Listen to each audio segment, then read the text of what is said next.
They said the job was cursed. 16 assistants in a single month, most left crying before their lunch break. Victor Costello was a paralyzed, ruthless crime lord who chewed people up for sport. But he never expected Juliet, a desperate, overweight single mother who absolutely refused to be broken.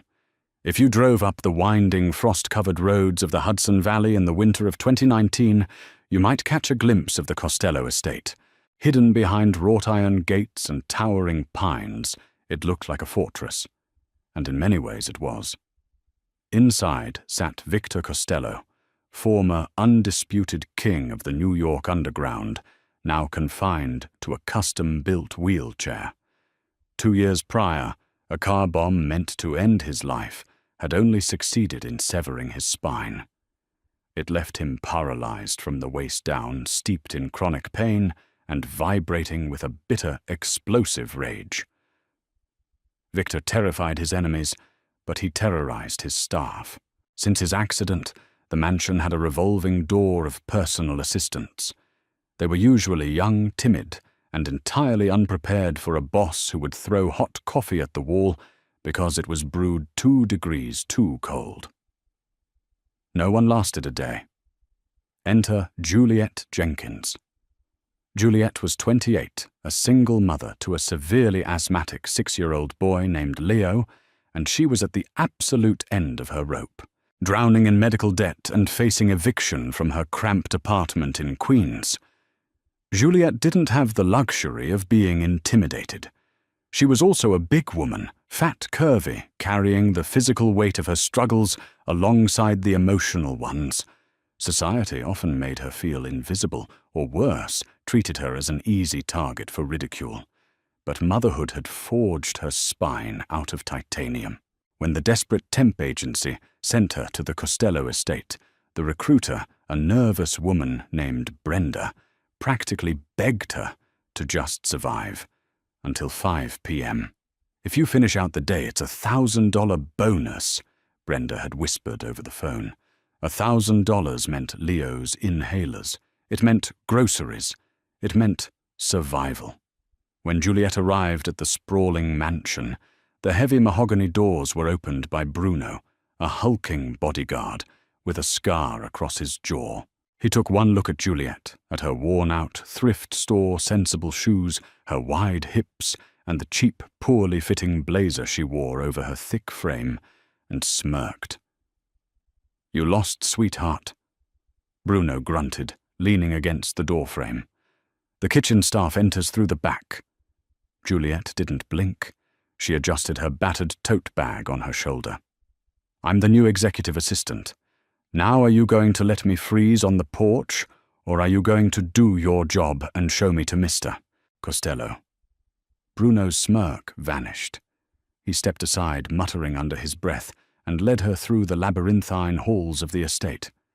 The air inside was suffocating heavy with the smell of expensive cigars and unspoken fear.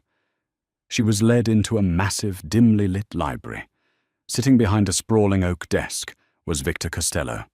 He was a striking man in his late 30s with sharp features and cold, hollow eyes. The moment Juliet stepped into the room, Victor didn't even look up from his ledgers. "Get out!" Victor rasped his voice like grinding stones. "I haven't even introduced myself," Juliet replied calmly, walking closer. Victor finally looked up. His eyes scanned her up and down, dripping with undisguised contempt. "I don't care who you are. You're not cut out for this. You'll be crying in your car in 20 minutes. I asked for a competent assistant, not a whatever this is. Get out before I have Bruno toss you out." To emphasize his point, Victor violently swept his arm across the desk. A heavy crystal whiskey tumbler shattered against the hardwood floor, sending shards of glass flying just inches from Juliet's cheap shoes. Silence echoed in the massive room. Victor waited for the inevitable tears.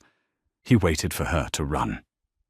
Instead, Juliet let out a long, exhausted sigh, the exact same sigh she used when her 6-year-old threw his toys at the wall. She calmly walked over to a nearby closet, retrieved a broom and dustpan, and walked back to the desk.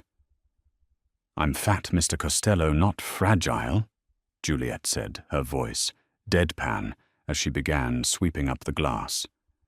"And if you think a broken cup is going to scare off a woman who has wrestled a screaming toddler into a snowsuit at 6 in the morning on 3 hours of sleep, you are severely overestimating your intimidation tactics."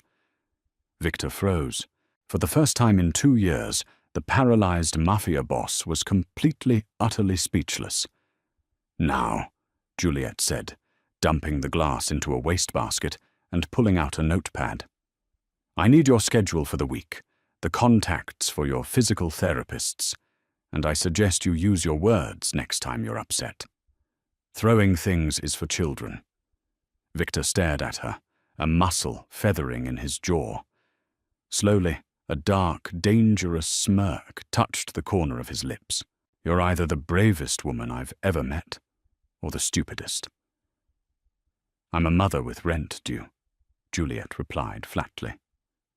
"What's my first task? Against all odds." Juliet survived the first day. Then she survived the first week. Her presence in the Costello estate was an anomaly that sent ripples through the underground syndicate. Victor was relentless, pushing her to her physical and mental limits. He would deliberately schedule meetings on the opposite ends of the massive estate, forcing Juliet to hustle her heavy frame up and down the long corridors. He would bark cruel insults about her weight, her clothes, her background. But Juliet was a fortress. When he mocked her size, she didn't shrink. "If my weight is the most interesting thing you can insult, you're losing your edge, boss," she told him one Tuesday, casually reorganizing his confidential files. "Now do you want to review the shipping manifests from the docks, or do you want to keep giving me diet advice you read in a magazine?" Slowly the dynamic began to shift. Victor's cruelty turned into a bizarre, gruff form of respect. He realized Juliet's mind was razor-sharp. Because the guards, the capos, and the rival associates dismissed her as just a fat secretary, they spoke freely around her. Juliet soaked up everything. She caught a discrepancy in the accounting that saved Victor $250,000. She organized his chaotic life with maternal precision. But as the weeks bled into a brutal February, Juliet began to notice something terrifying. Victor was declining. On the days he was scheduled for physical therapy, he was lethargic, his speech slightly slurred, his sharp eyes clouded. The estate's private nurse, a slim, arrogant woman named Clara, claimed it was just the progression of his nerve damage and prescribed heavier painkillers. Clara openly despised Juliet. She would make sneering comments in the staff kitchen, laughing at Juliet's Tupperware lunches and tight clothes. But Juliet ignored the mean girl antics. Her focus was on Victor. Having nursed her own ailing grandmother through severe illness before she passed, Juliet knew what over-sedation looked like.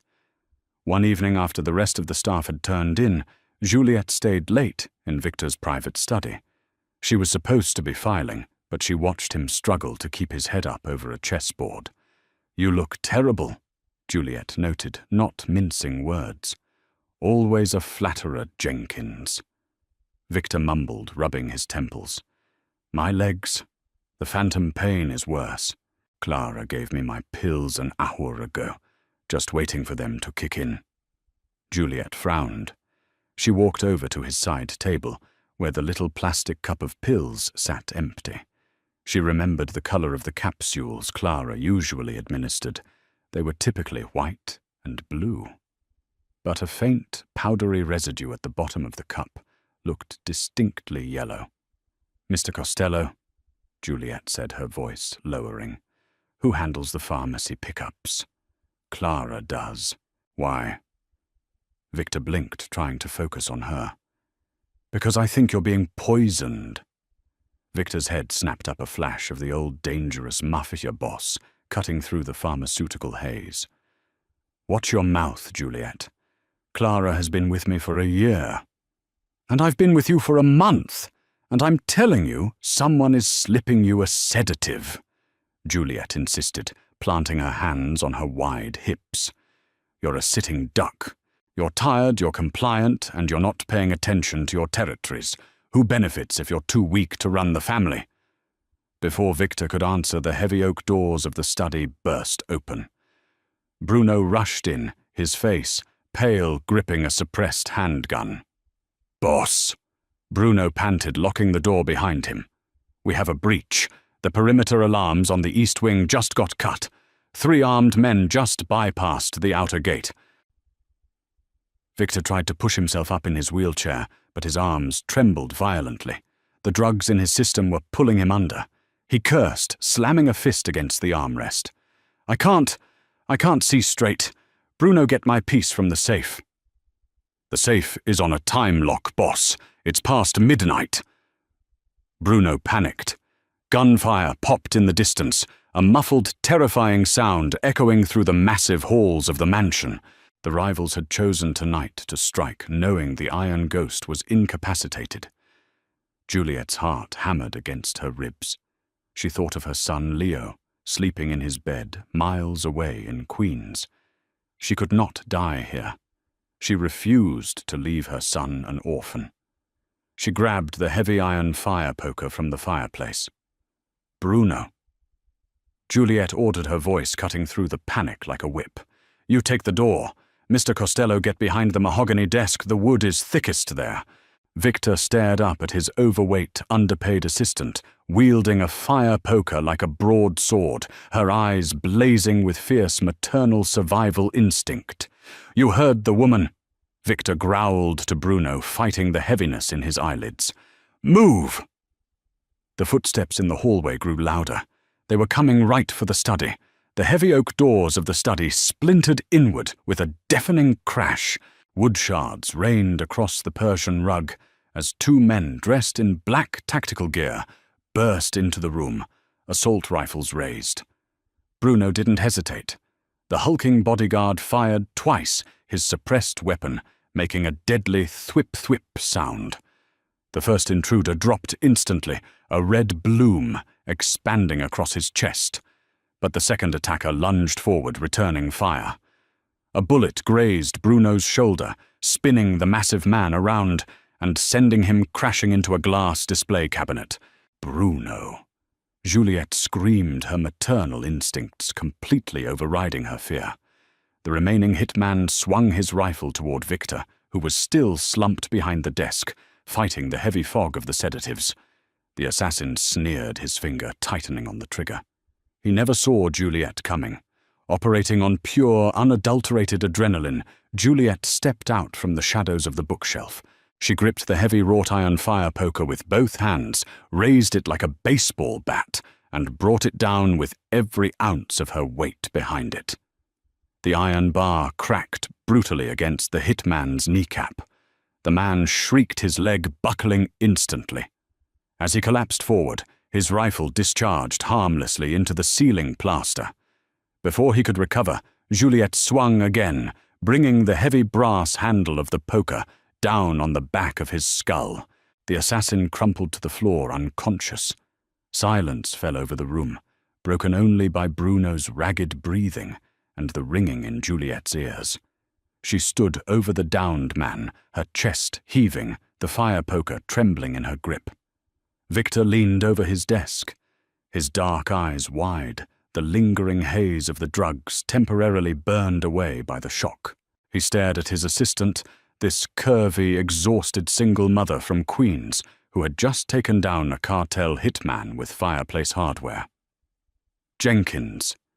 Victor breathed out his voice, thick with disbelief. "Remind me never to mess with your son." Before they could catch their breath, a third set of footsteps echoed down the hall, moving rapidly in the opposite direction, away from the study toward the rear exit of the estate. "The alarms!" Juliet gasped, dropping the poker. Her mind raced, connecting the dots with the speed of a woman used to balancing a checkbook on pennies. Someone on the inside had to shut down the perimeter. The drugs, the timing, Clara! The nurse! Bruno grunted, clutching his bleeding shoulder as he struggled to his feet. She wouldn't have the guts. She's been poisoning him for weeks, Juliet insisted, her eyes flashing with fury. And she's making a run for it. Without waiting for permission, Juliet sprinted out of the study. She knew the sprawling layout of the Costello estate better than anyone. She had spent the last month organizing it. She bypassed the grand staircase and cut through the servants' corridor, her sensible thrift store shoes squeaking against the polished marble. She intercepted Clara in the mudroom near the garage. The slim, arrogant nurse was frantically stuffing bundles of cash and 2 leather-bound ledgers into a duffel bag. "Going somewhere, Clara?" Juliet asked, blocking the exit. Clara jumped, dropping a stack of hundreds. When she saw it was only Juliet, her panic morphed into an ugly sneer. "Get out of my way, you fat cow! You have no idea what you're dealing with. Dominic Rossi is taking over the Costello territory tonight. Victor is a cripple. He's finished." "He might be in a chair," Juliet said, stepping forward, her broad shoulders squared. "But he's 10 times the man Dominic Rossi is. And you're just a coward slipping pills into a disabled man's tea." Clara pulled a small silver revolver from her coat pocket, aiming it directly at Juliet's chest. "I said move. Your weight might stop a lot of things, sweetie, but it won't stop a bullet." Juliet looked at the gun. She thought of her 6-year-old Leo. She thought of the hospital bills, the eviction notices, the nights she cried herself to sleep, feeling completely powerless against a cruel world. She was done feeling powerless. "You're holding that safety catch wrong," Juliet bluffed smoothly, her voice completely deadpan. Clara instinctively glanced down at the gun. It was a split-second distraction, and it was all Juliet needed. With astonishing speed for her size, Juliet lunged. She didn't try to punch or kick. She simply used physics. She tackled Clara, throwing her entire heavy frame against the smaller woman. They crashed to the tile floor, the revolver skittering away under a bench.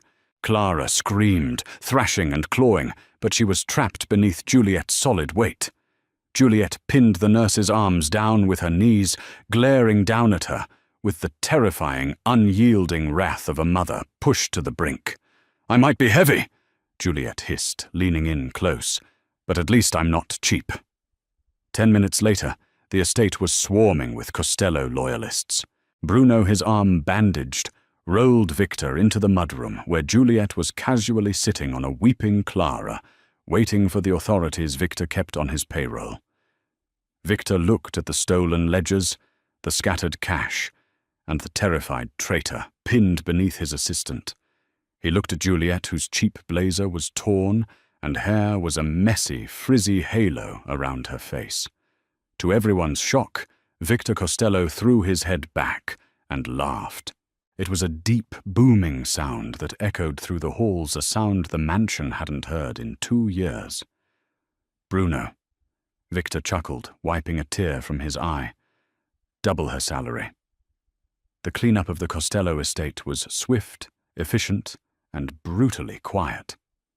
Dominic Rossi's hostile takeover failed spectacularly the moment Victor's trusted capos realized their boss was no longer incapacitated by Clara's slow, methodical poisoning.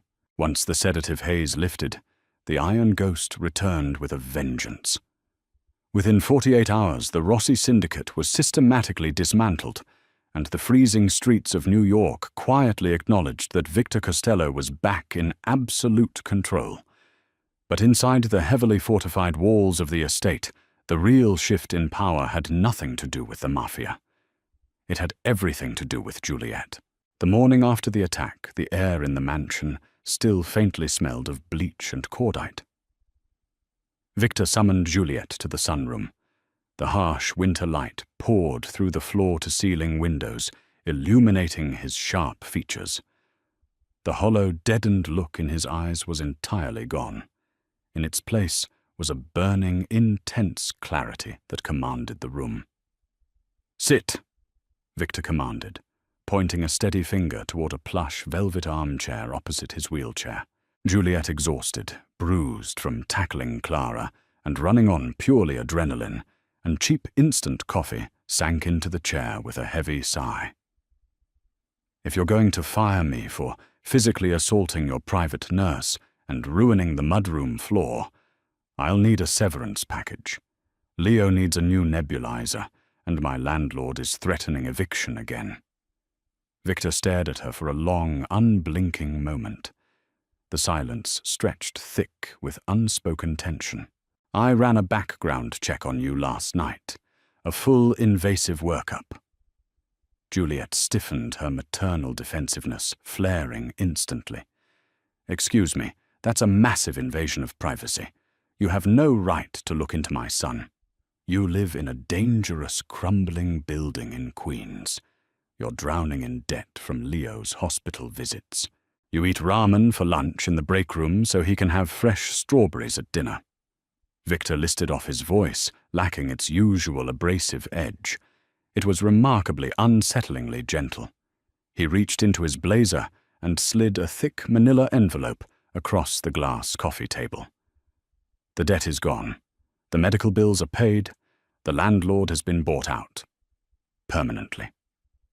Juliet stared at the thick envelope, her heart stopping in her chest. Her hands trembled as she reached out, hovering over the paper. "Mr. Costello, I can't accept—" "You saved my life." "Juliet."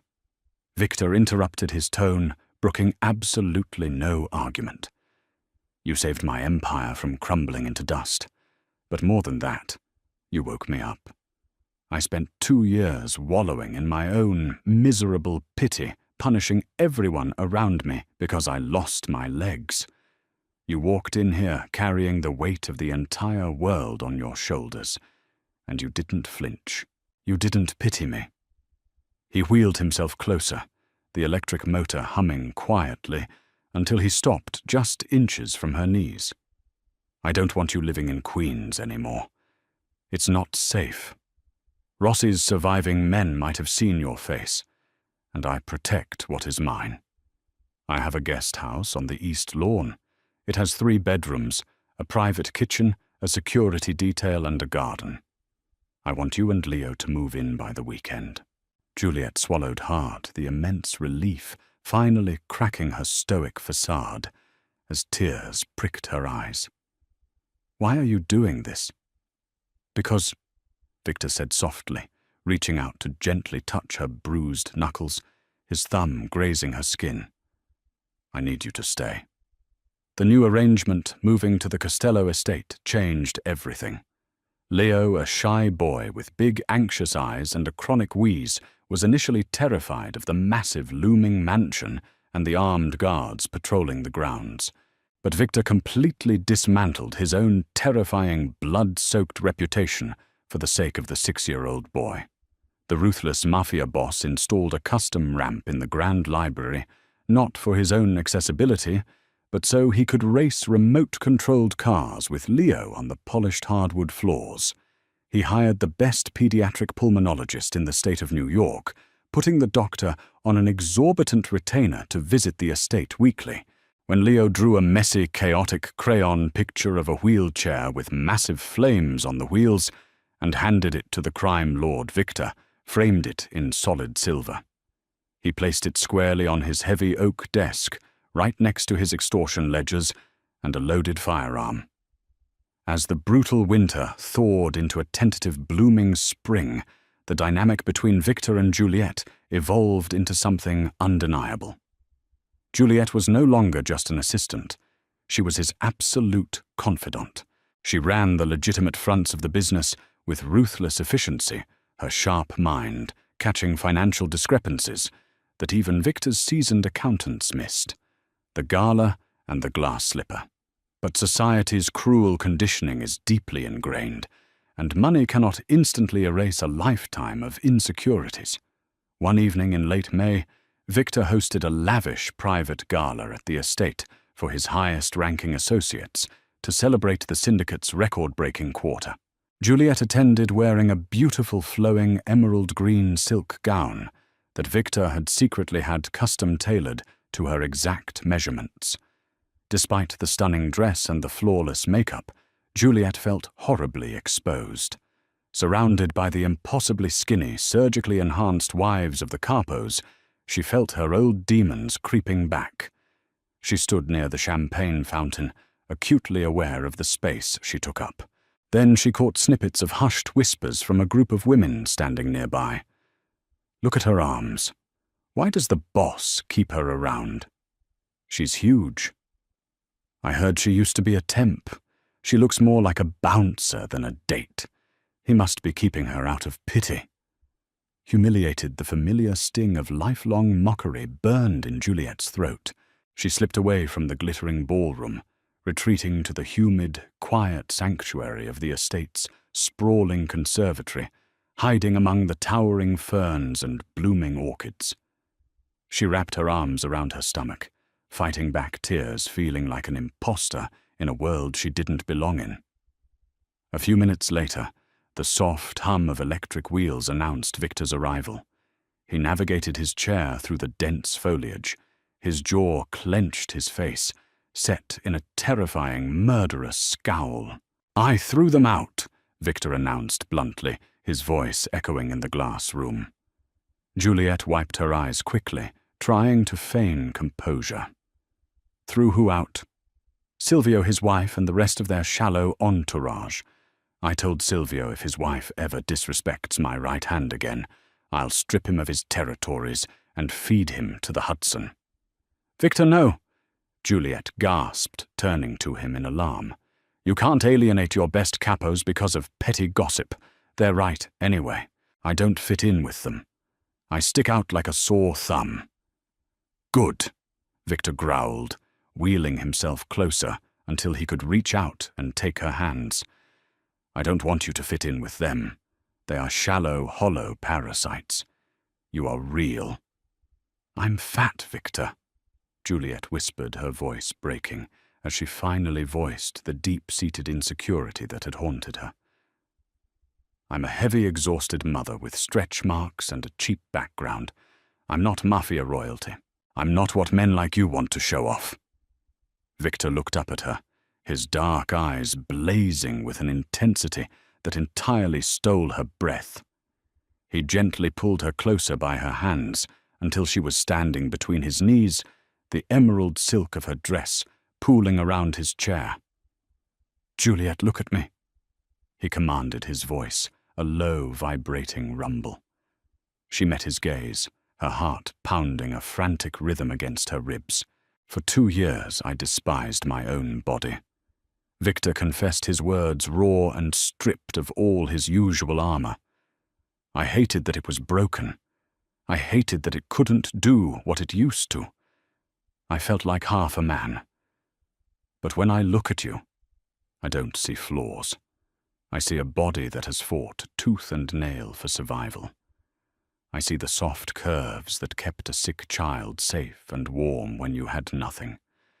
I see the immense physical strength that stepped between me and a cartel bullet without a second thought. Your body is a testament to your unrelenting power. It is magnificent and it is perfect." He reached up his calloused fingers, tracing the curve of her wide hip with incredible reverence, as if she were a priceless work of art. "You are the most beautiful, formidable woman I have ever known. You are my equal in every way, and I am entirely at your mercy." Juliet's breath hitched.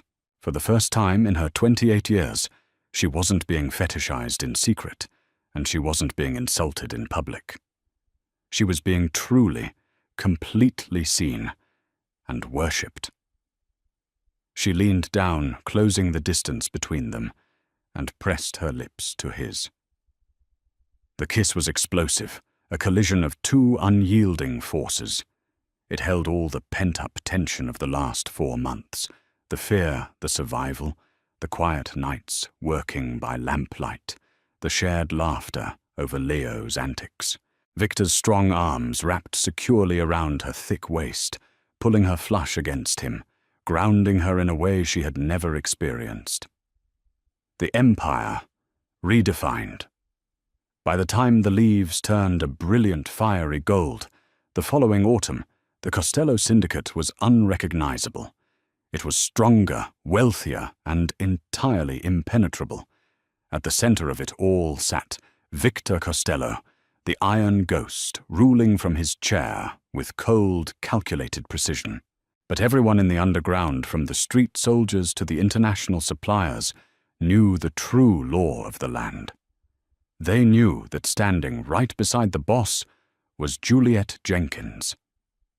Rule 1 of the Costello family: you do not steal from the boss. Rule 2 of the Costello family: you do not cross the boss's borders. Rule 3, the absolute, undeniable law: you never under any circumstances show disrespect to the boss's queen or her son. She was no longer the desperate broke temp worker, begging for a daily bonus just to survive. Juliet was draped in custom silk that hugged every glorious curve of her body. She managed multi-million-dollar portfolios, stared down the most dangerous men in the city without blinking, and was always home in time to read Leo bedtime stories. She had walked into a cursed job facing down a monster who tried to break her. Instead, she broke down his walls, saved his entire empire, and claimed a throne of her own. No assistant had ever lasted a day working for Victor Costello. But Juliet wasn't an assistant. She was a mother, a survivor, and the absolute, undisputed love of his life. Did Juliet's fierce maternal instinct and unbreakable spirit leave you breathless? This story proves that true strength doesn't come from a size tag, but from a heart that refuses to quit.